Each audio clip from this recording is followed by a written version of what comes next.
Hello scholars, welcome to Warframe Academy. Today we are with Warframe legend Kaeysi. How are you doing today, Kaeysi?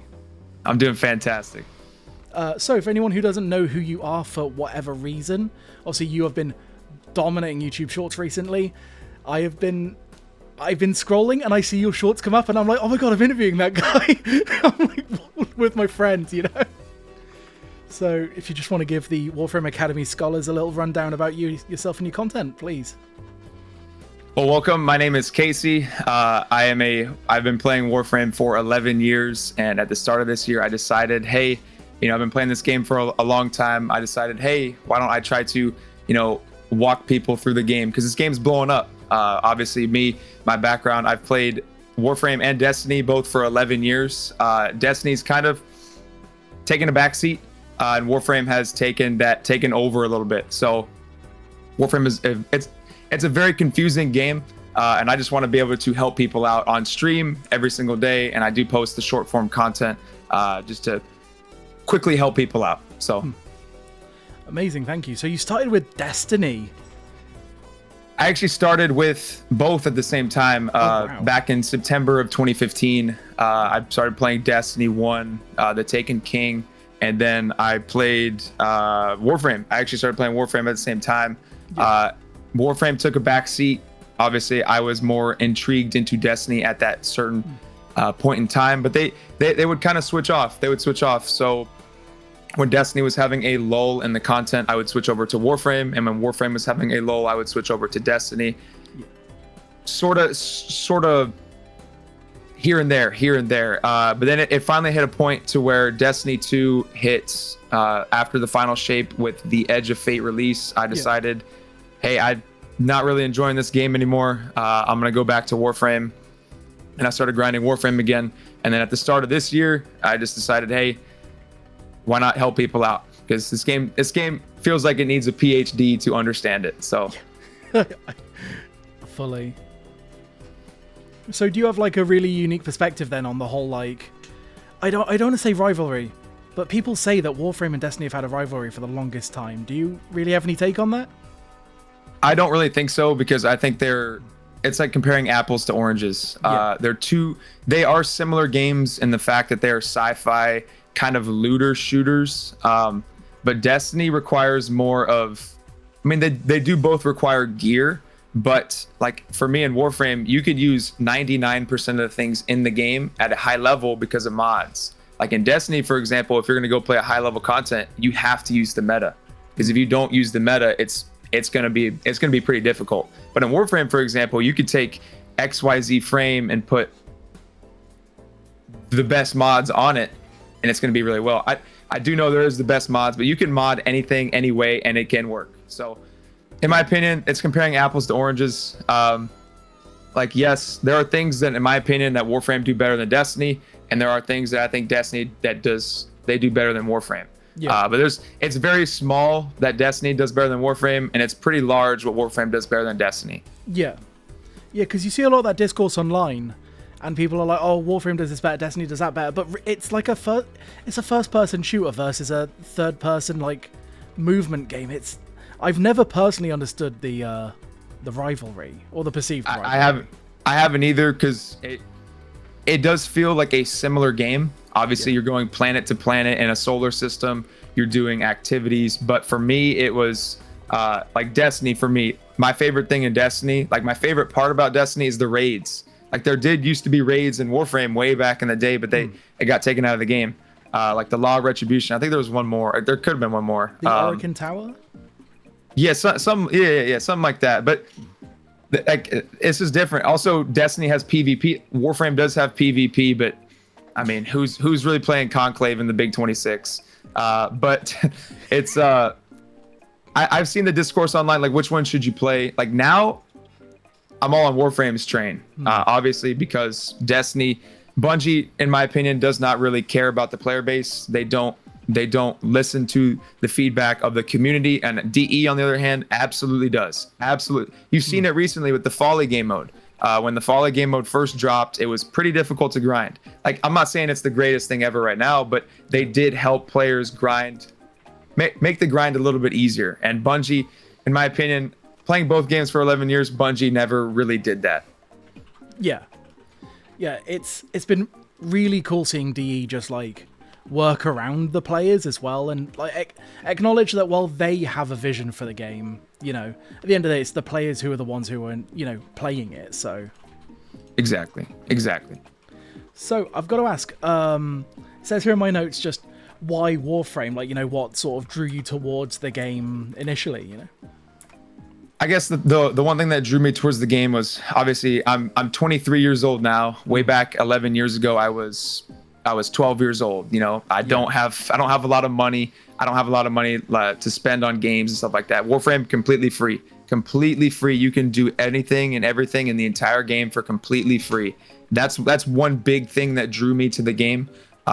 Obviously, I did play Destiny, but I did have to beg my parents, hey, can I purchase the Taken King DLC? Can I purchase this DLC, this expansion? But Warframe was always, hey, it's free, but you can pay. You can pay to speed up the process. It's not pay to win at all. It's not pay to win at all. It's pay to progress faster. Yeah. And as of late, I have been using my credit card Prime to speed up that a little bit, but for the past majority of my time playing Warframe, I grinded everything out, sell Prime sets, sell things on the market for platinum, trade with players and stuff like that. And then I just fell in love with the different Warframes in the game, because there are what 100 and there's 100 Warframes and over 100 Warframes in the game. Obviously you have the normal and the Prime, but still there's so many ways to play the game, and there's so many items that you could use in the game at a high level. So, yeah, that's really good. I always forget that Warframe's free to play because I've played it for so long myself. That, you know, that you forget that there's basically zero barrier to entry for it. Exactly. I mean, you can play Warframe on a phone, on iOS and Android. That's crazy. That blew my mind. Boy, it came out last year, because I do have an iPhone, and I remember it came out last year, and I was like, it blew my mind, because like if you told 2015 me that I could go play Warframe on my iPhone, I would have been just like, are you serious? Like, bro, that's crazy. But yeah, because I have an Android, so we've only recently gotten it. But, yeah. But I have like an S25 FE. It's you know, nearly the latest phone, and I still couldn't imagine a phone running a Warframe that I play on my, you know, massive PC, you know? Yeah, for real. It's really impressive how well that they've optimized it and made it accessible for as many people as possible. So when you first got into Warframe, did it take like some time to click? Were you sort of like, oh, I don't know? Oh, yeah, I remember first playing Warframe all the way back September 2015, and I remember looking at like all the weapons and the Warframes in the game, and I was like, man, do I have to pay platinum to get it? Like, are we serious? Like, it kind of like distraught me from playing the game. It was like, hey, like, I don't know if I'm gonna play this game, because yes, all this stuff looks cool, but I have to get that in-game currency, the premium in-game currency, to actually use these items. And then I came back to the game. So I was on and off September 2015 to like early 2016. I was obviously playing Destiny at the time. I came back to Warframe. I forget there was an update that dropped in Warframe. I forget the name, or I forget what drew me back in. But I remember going into the market and seeing that I could buy blueprints for items and craft them with the in-game resources. And that was like, it kind of like opened my eyes a little bit. It's like, okay, like I can actually go acquire all these things. But then, you know, obviously the whole modding system too, that was very, very intricate at the start.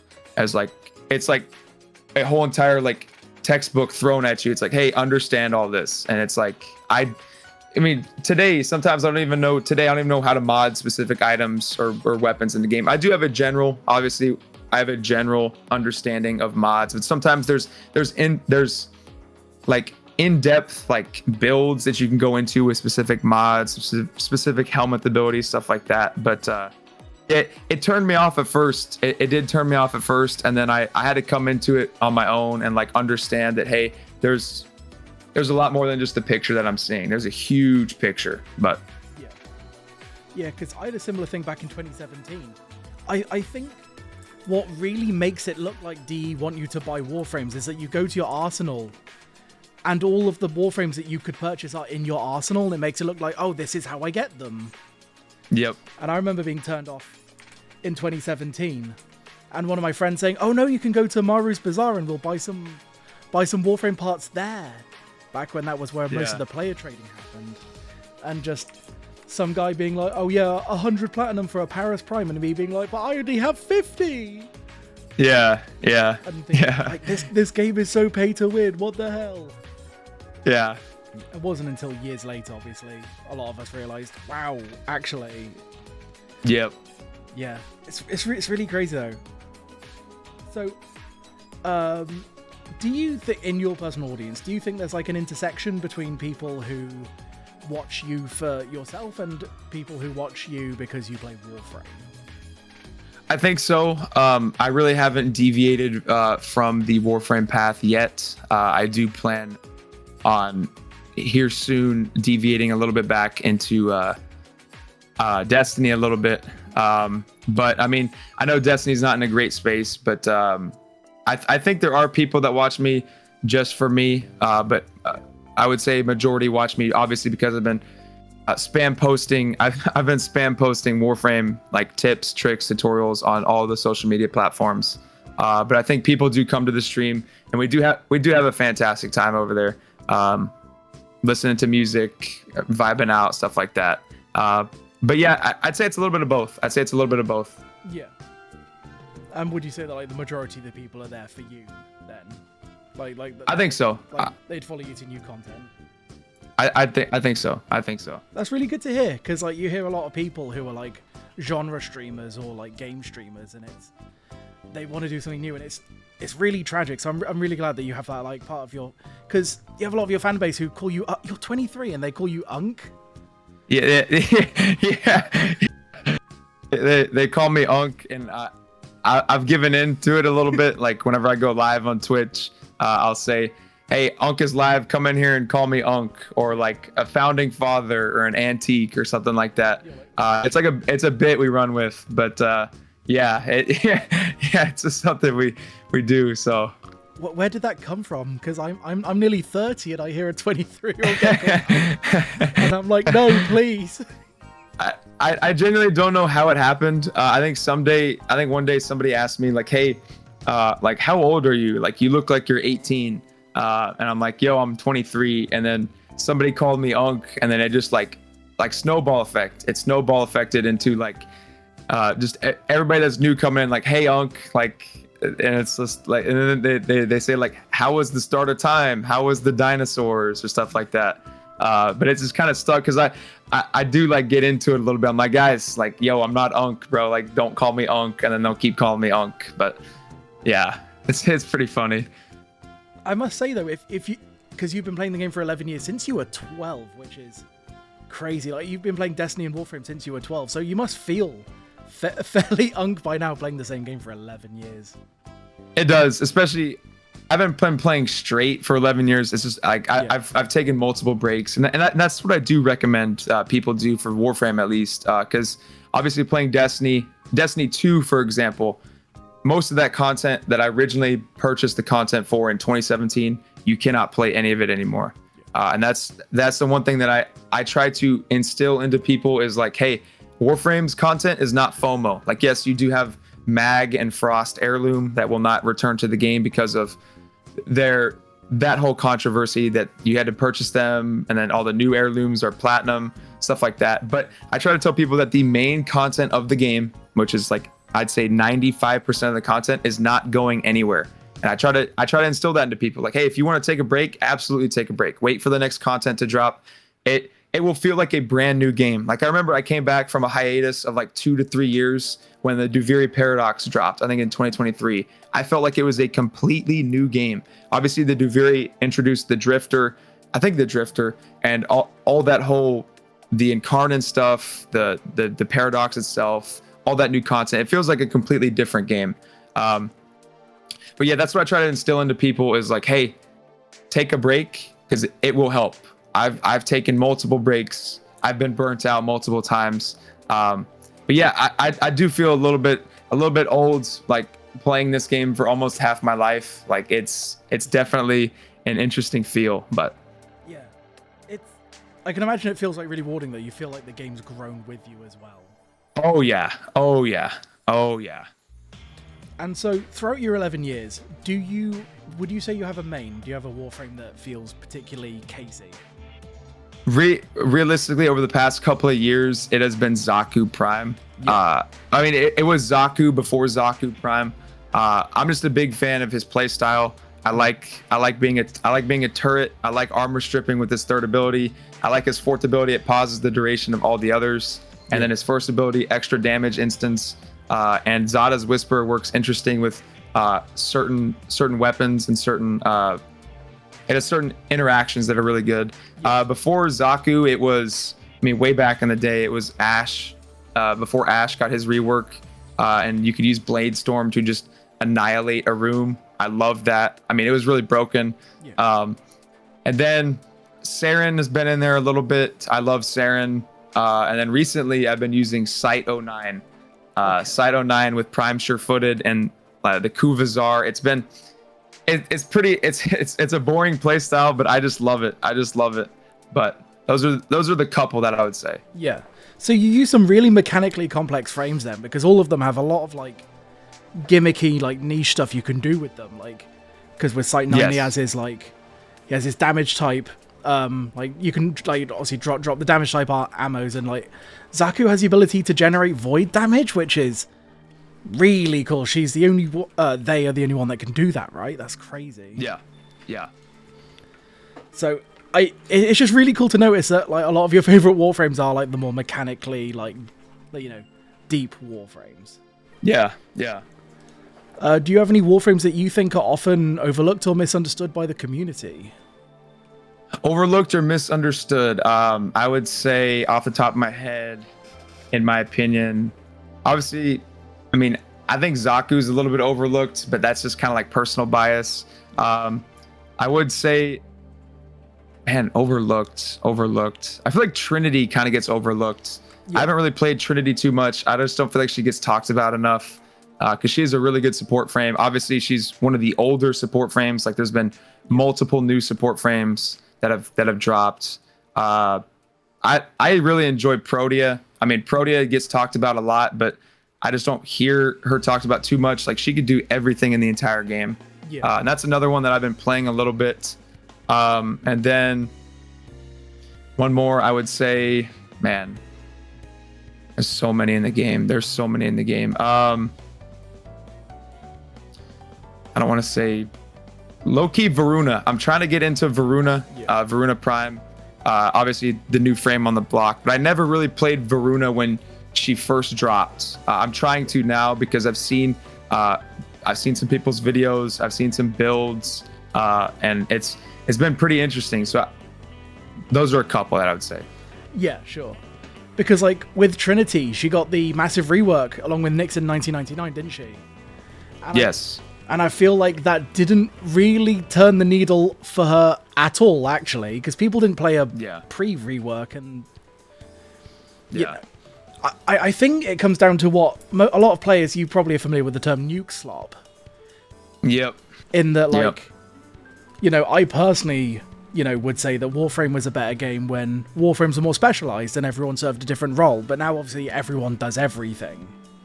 Yep. And so it feels like Warframes like Trinity and Nyx don't really have a place in a comp, because every Warframe, especially the recent Warframes like post-Hildren, oh my goodness, kind of have it all, don't they? Yes, like and one that sticks out to me is Uriel. Like especially with Uriel's release in the old piece, he does literally almost everything in the game. First ability, you get to be imbued with fire around you. You get to twirl around. Second ability, you remove all status effects off you and you heal.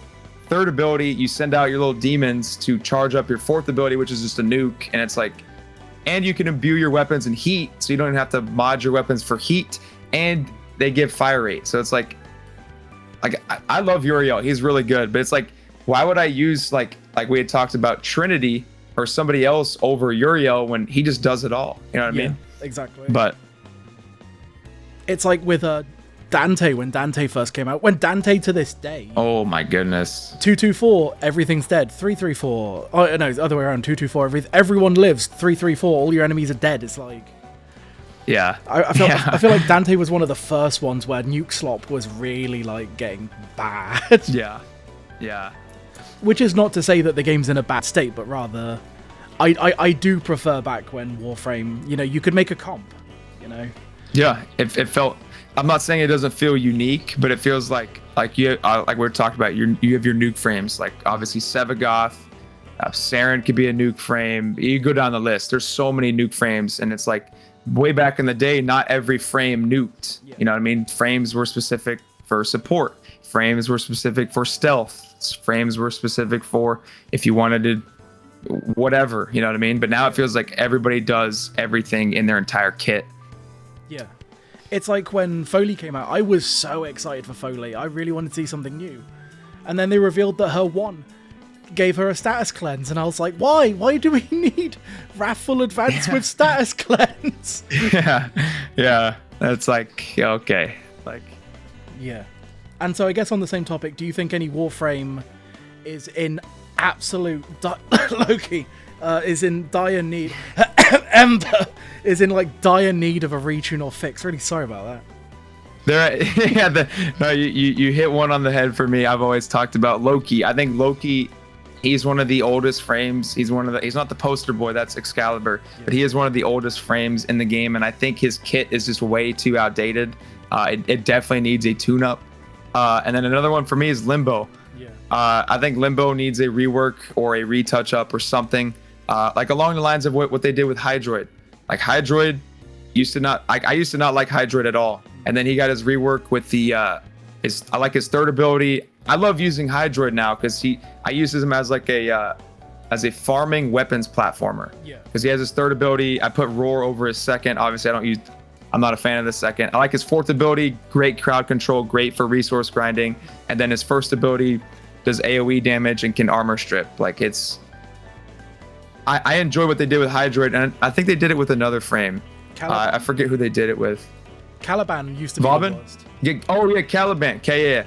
But it's like, I think Loki and Limbo need that kind of treatment, because right now it's like, if I'm gonna go play a spy mission, me personally, I'm gonna use Wukong because he could just fly through the lasers and do it easily. Yeah. When like way back in the day, I did use Loki because there was no Octavia, there was no, I think there might have been Ivara, but way back in 2015, I don't remember.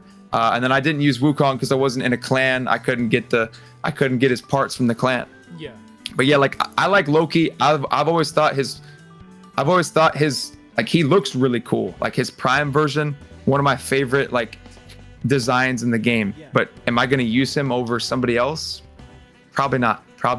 Yeah, like you said, he definitely needs like a Caliban or a Hydroid treatment, because Caliban and Hydroid were considered two of the worst Warframes, full stop, weren't they? Yeah. Like you saw Caliban in a lobby and you went, why? Yeah. And now he's an absolute tank. Again, I yes. fully agree. Which is a shame because people keep bringing it up, and I've seen that Pablo Alonso himself has said, like, you know, we're not looking at a Loki rework. When it was it's like, why? It was a prime time, I think, when he was on the couch with someone and they were just like, oh, come on, give us a Loki rework, and he was like, no, we're not.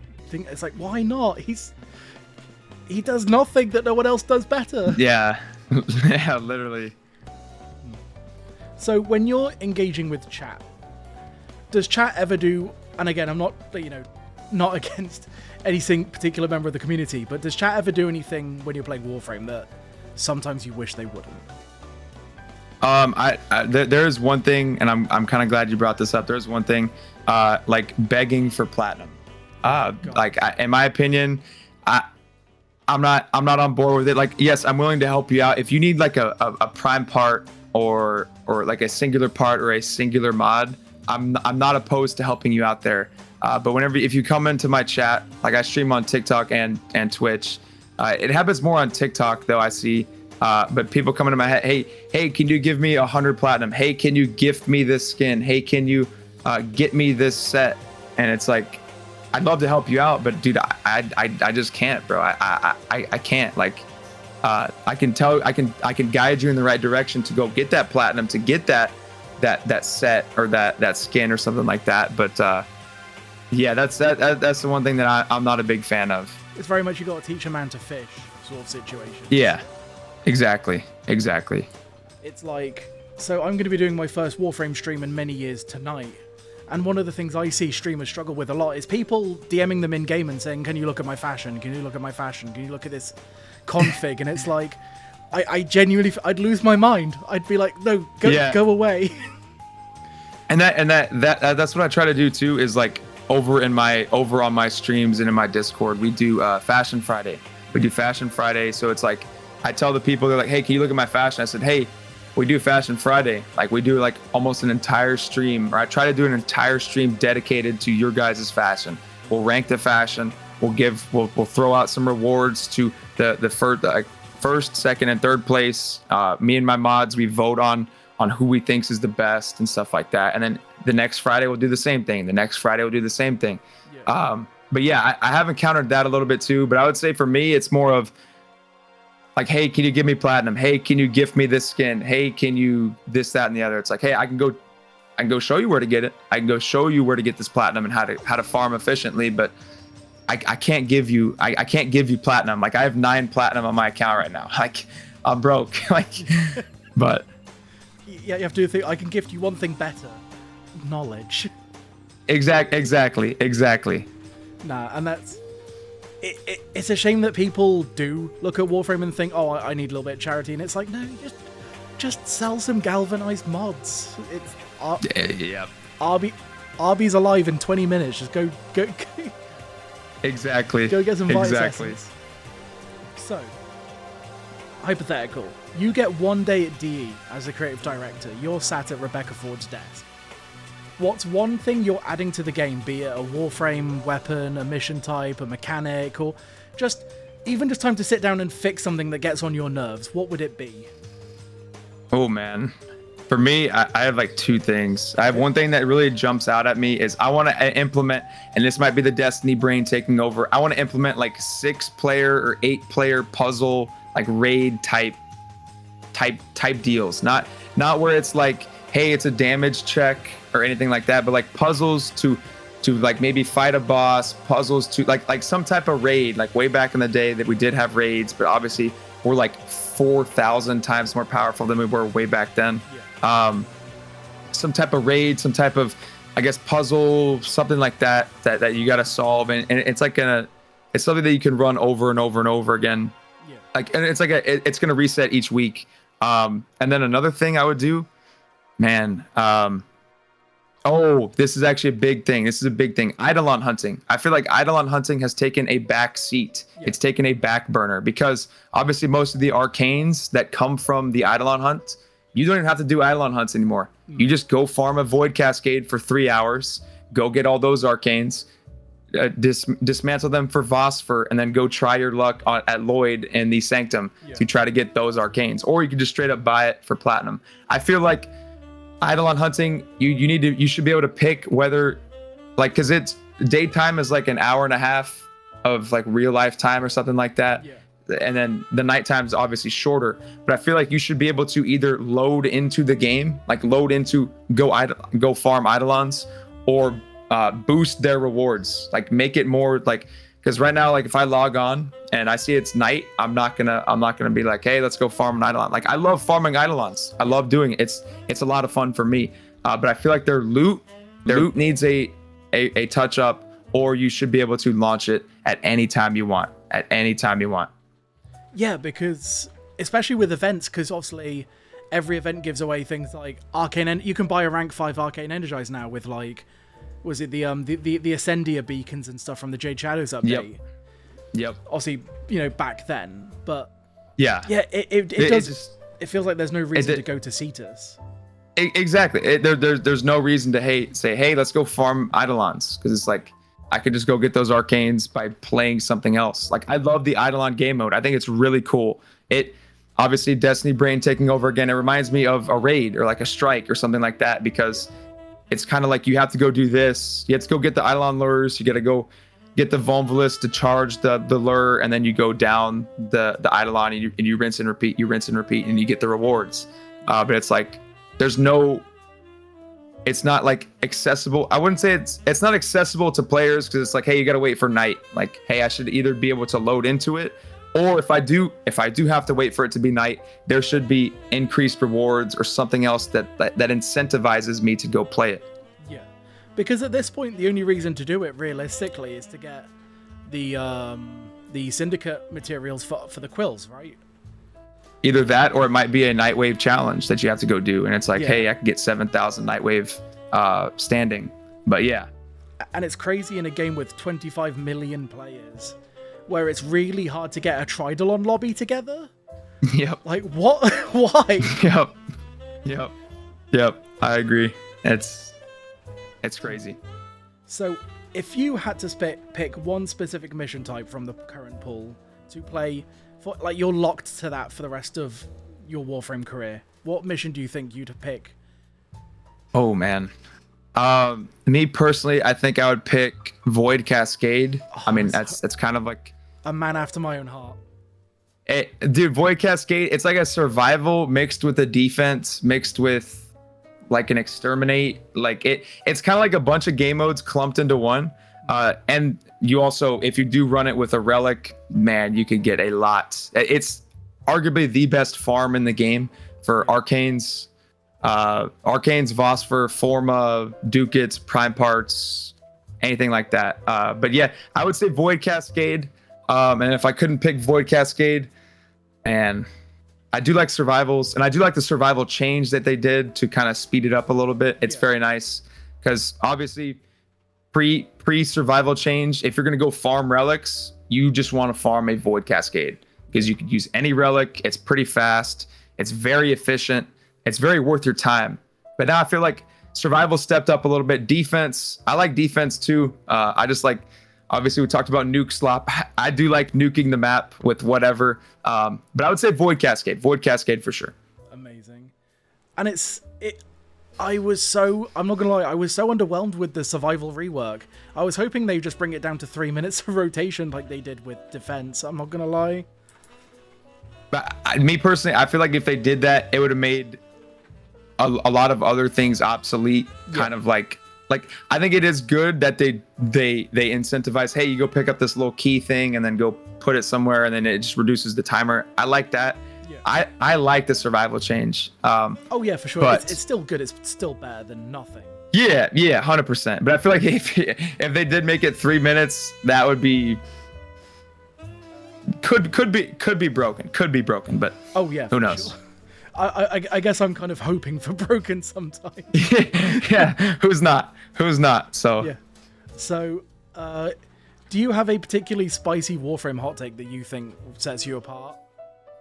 Oh man, I wouldn't say like a hot take, but it's like for me, I've always been like especially as of late, I've been promoting.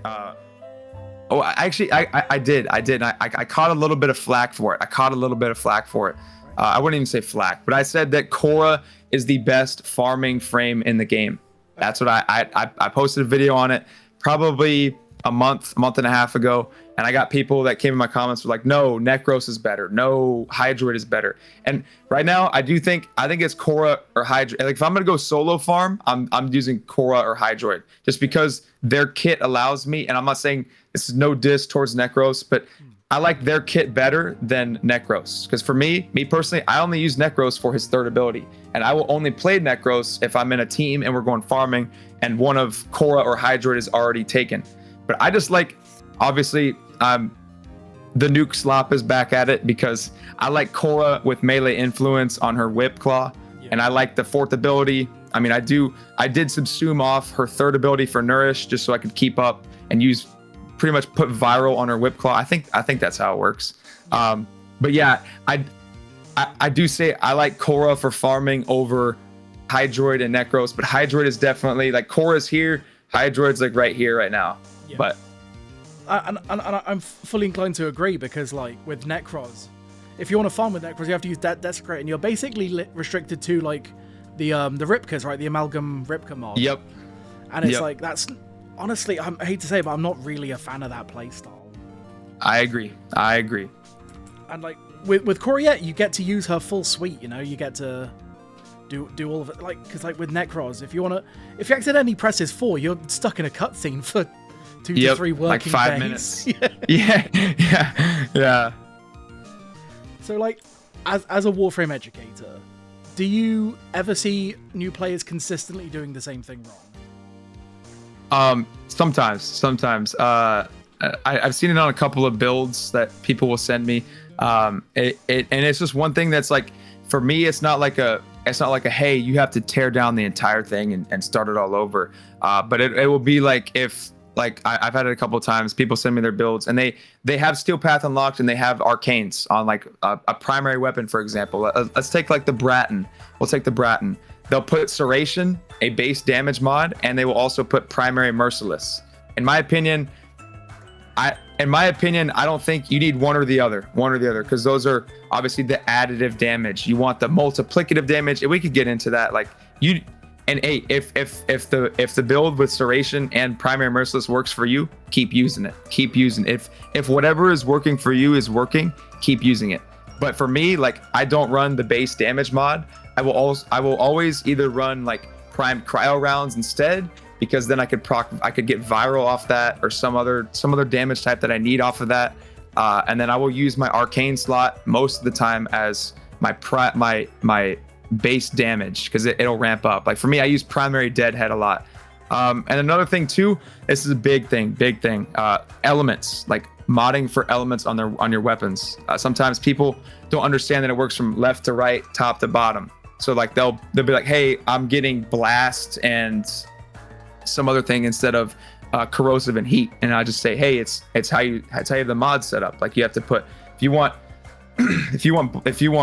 corrosive, you got to put electricity and toxin right here, or like there can't be any space in between them. Yeah. So it's the same with Sentinel precepts, isn't it?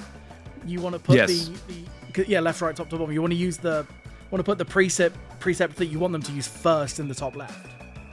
Yes. Yeah. That's really good. And like, so if you could put like a PSA out in Warframe, like, you know, like a chat to everyone at once that says, hey, this is the one thing you want them to stop doing. Yeah, it would be, I think it would be, for me, I think corrosive, I would just say either run corrosive or nourish corrosive or viral on every single thing, especially for new players. I say viral because, obviously, it's a pretty easy, like, they have more access, especially to the 60/60 mods, because there are a lot of places to get that toxin 60/60 mod. There's not a lot of places to get the electricity 60/60 mod, unless it's, I think, Borrow Katir or some of the nightmare missions. But I would say either run corrosive or viral on every single thing in the entire game until you hit Steel Path, and then go from there. Like, I run corrosive now. I used to run a lot of viral. But the reason why I run corrosive now is because Nourish is on like 99% of my helmet like my Warframes kits. So obviously you don't need to mod for viral because you're getting that free viral damage. But I would say run corrosive or viral. Yeah, and viral is easily one of, like, if you're a new player and you're watching this and you want to take away one thing, viral is probably one of the best mods, like, damage types in the game. Also, like, magnetic destroys shields, prevents shield regen, right? And corrosive destroys armor. But viral just works on their base health. Viral is always live. Once you've damage stripped an enemy, corrosive is done. Once you've depleted their shields, magnetic is done. But viral, it keeps working until they're dead. Yep. And it's like, yeah. Yep. And also radiation, I see a lot of people thinking radiation is a lot better than it is. That's like, I will only put, and I only put radiation on if I'm gonna go fight. Like, for me, like, whenever I go fight like an Eidolon, I'll put radiation. I use the burst and prime. Obviously, it's the one of the best weapons, if not the best weapon in the entire game. I put radiation on that. But other than that, or if I go fight the murmur, I think it does bonus damage to the murmur. And like my elite deep Archimedia, I will change to radiation, but other than that, I don't like it. I just don't like it. Did you ever hear about how radiation actually causes enemies to attack each other? It's really interesting. I have seen it, like sometimes when I run sometimes if I get on to run the daily sortie with my chat, or if anybody wants to run the sortie, sometimes some of the modifiers will be like radiation pockets, and I'll like be running through the mission, and there's an enemy that's like, he's standing in the radiation pocket and he's affected with radiation, and he's just wailing on his crew member or something like that. I have seen it, so. But I mean, like in the code, do you know how it makes that happen? It's really crazy. No, not at all. So you know how in Warframe every single character belongs to a faction, right? Yes. So radiation works that anything under a radiation proc just doesn't have a faction anymore. Yeah. It's so crazy. That's interesting. I didn't even know that. Yeah, it just puts them into a faction that's hostile to everything. Okay, so it's like kind of like the Kubrows, because aren't Kubrows hostile towards everything? Yeah. Or I could be wrong. Yeah. It just makes them feral, basically. And it's like that's one of the things about Warframe. They make things work in such weird ways. Yep. Oh yeah. So, do you have any other Warframe content creators besides yourself that you think deserve some time in the spotlight? I'd say I have 1 to 2. Yeah, please go for them. For me, Scion. I don't know if you know who Scion is. Yep. People come in my chat. People have been going into his chat when I first started, and they say that we look alike. We're like twins. But like we do get some of the same viewers, and I think what he's doing, I love watching his streams. I get sit down to watch his stream. It's just fun. He doesn't even have to play Warframe. But I just think he has knowledge about the game, and he also has like the personality factor, is what I would say. And another 2 that I would shout out are Soft But Lethal. She's doing a fantastic job over there. Obviously, being very supportive for the new people that play the game, and having a loving and welcoming community. And then last one, I want to shout out, you've had him on here before, Senator Dongo. He is hilarious to watch his videos. There was a video that I saw on my For You page the other day.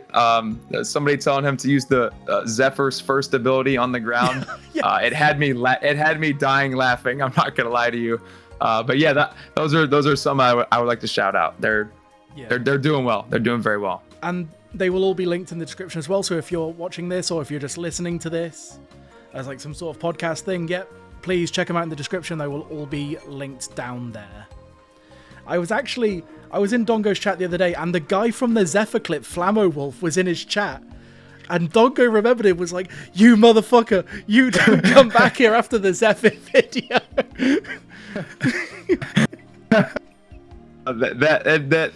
That was hilarious. That was pretty funny. Yeah. And it was like them going back and forth, and Flammo Wolf being like, "I'm sorry that you're stupid and you didn't know what I meant." And he was like, "What are you on about?" Giving people fake advice. Yeah. So, how have you found making Warframe like your primary source of content? I found it to be very, I guess, easy for me. Obviously, having 11 years in the game makes it so like I like sometimes people come in the chat and be like, "Hey, where do I get like transient fortitude, for example?" And then like I'm quick with it, like, "Hey, Deimos Vault mods, go to your clan, get all the 4 clan keys, like the Extinguished Dragon, the other 2 I forget, and then get those clan keys and go farm Deimos vaults." Or like obviously posting videos every single day. I feel like because I've played the game for so long, and because I've been around Warframe for forever, and I'm now a Warframe unk.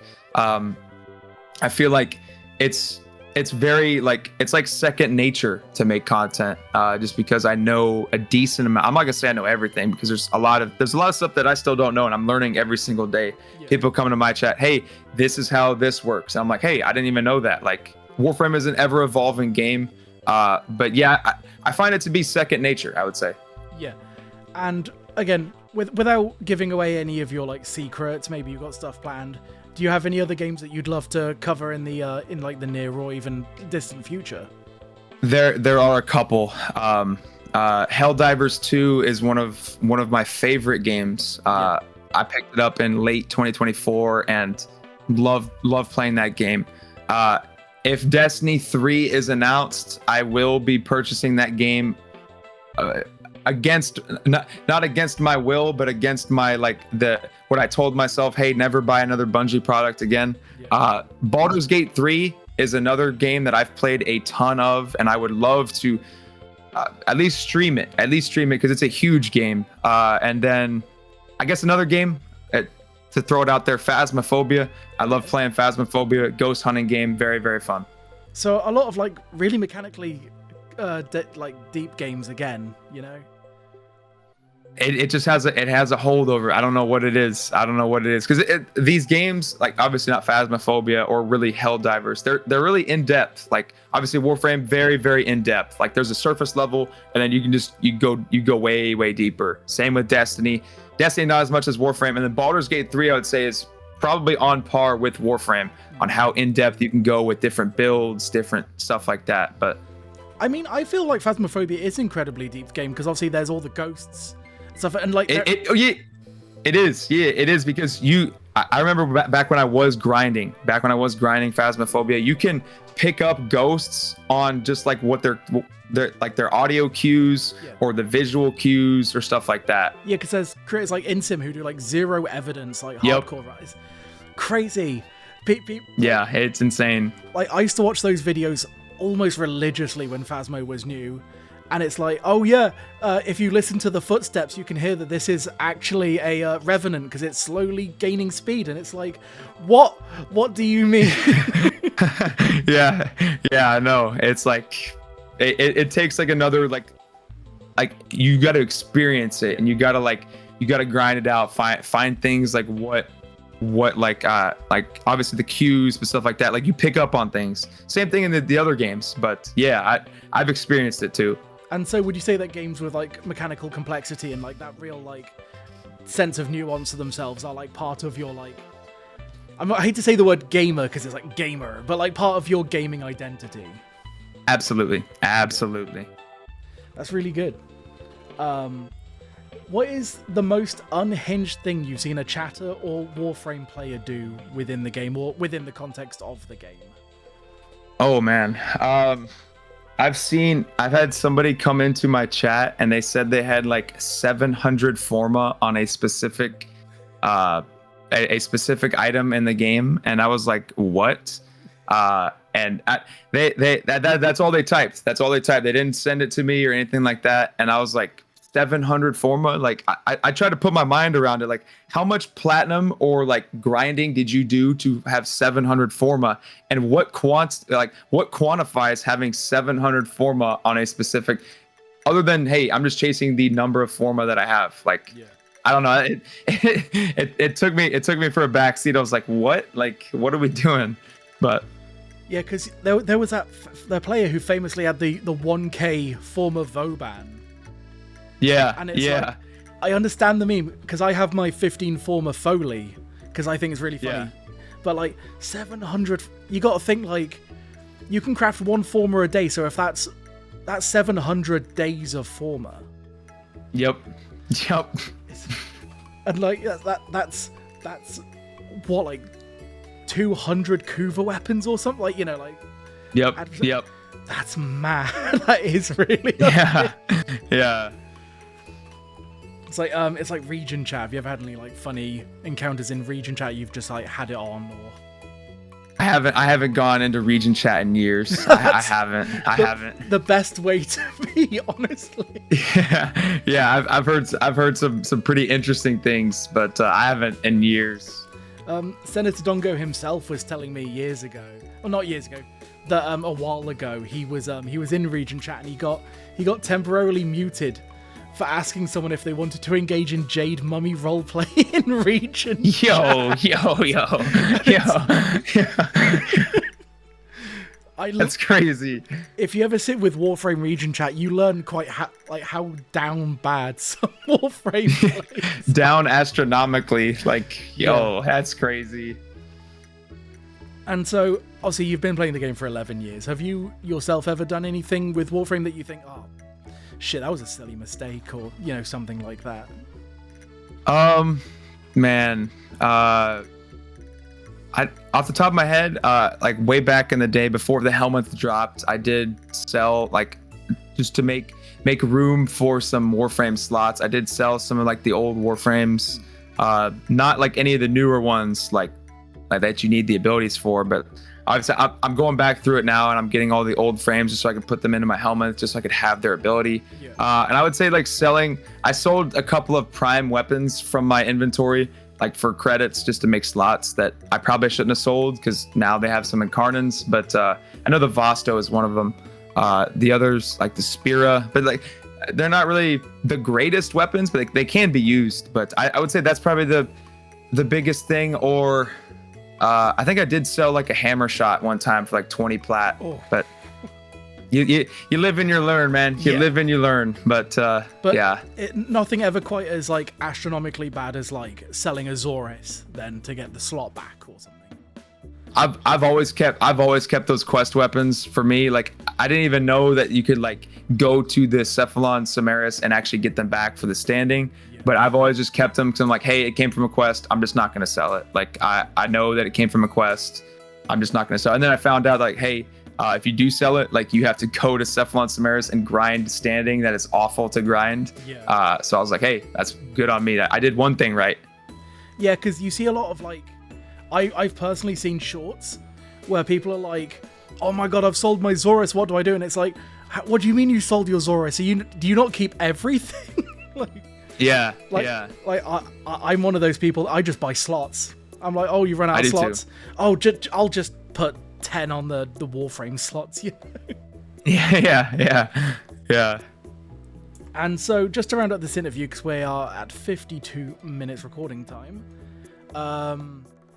what is one thing about Warframe that you think truly makes it special and that no other game can truly do?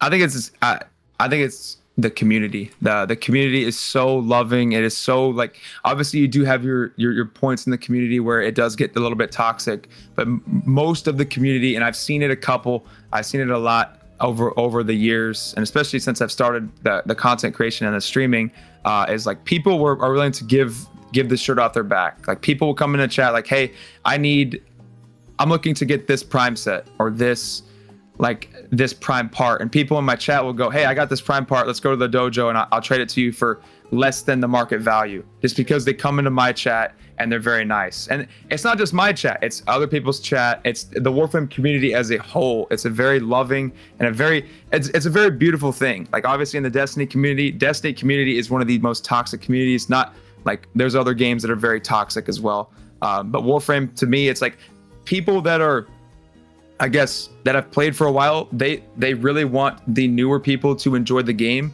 so they're willing to give the newer people advice, tips, items in the game to help them out a little bit. And I've seen it with my friend. I've done it with my friends too. A couple of my friends have wanted to start playing Warframe just because I've started to make content on it, and they'll get on the game. I'll give them stuff. Like they'll be like, hey, I need to go farm XYZ material. I'm like, hey, let's go farm that. I need to get this part. Hey, let's go get that part. But it's like, it's like the older players want the newer players to have the experience of the older players, because the older players have been through it all, and they might have gone from the ground up, 0 to 100, and they know that this game's beautiful, and they want other people to understand the beautiful aspect of this game. Amazing. Thank you very much.